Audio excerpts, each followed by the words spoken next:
Now that I've finally stopped crying my eyes out, I'm ready to talk about the Gotham series finale.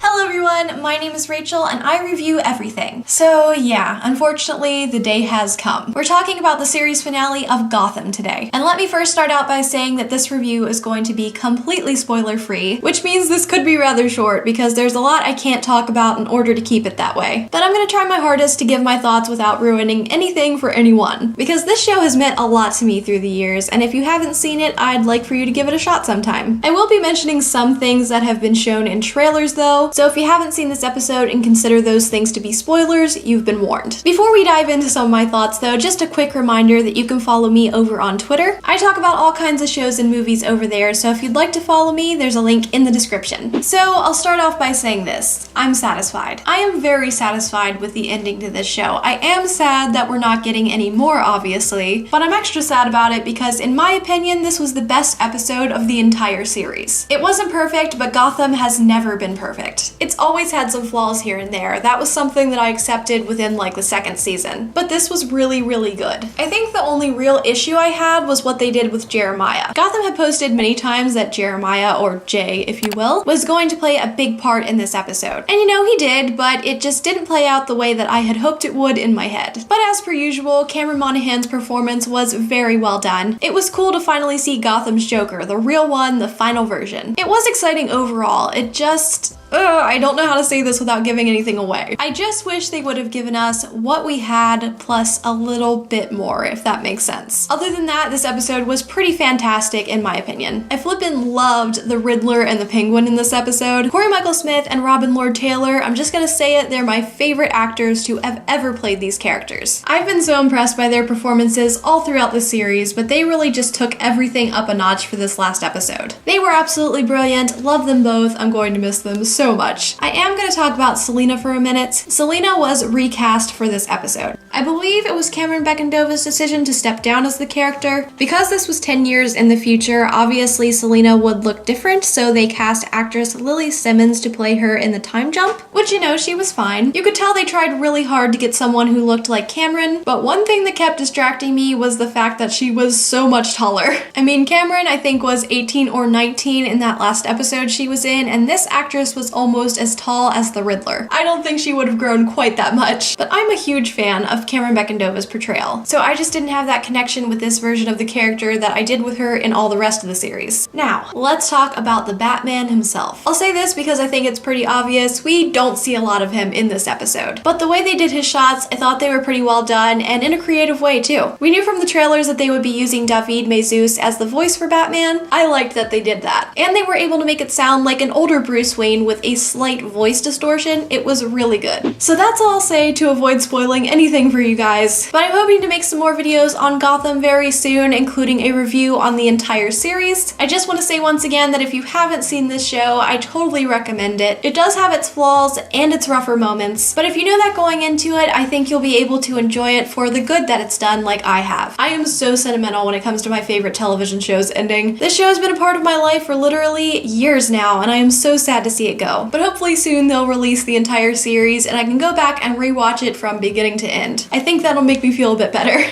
But for now, this episode is getting a thumbs up from me. As always, I have a lot more reviews coming your way very soon, so remember to subscribe to stay up to date with those. But until then, I'm Rachel, and that was my review of the Gotham series finale.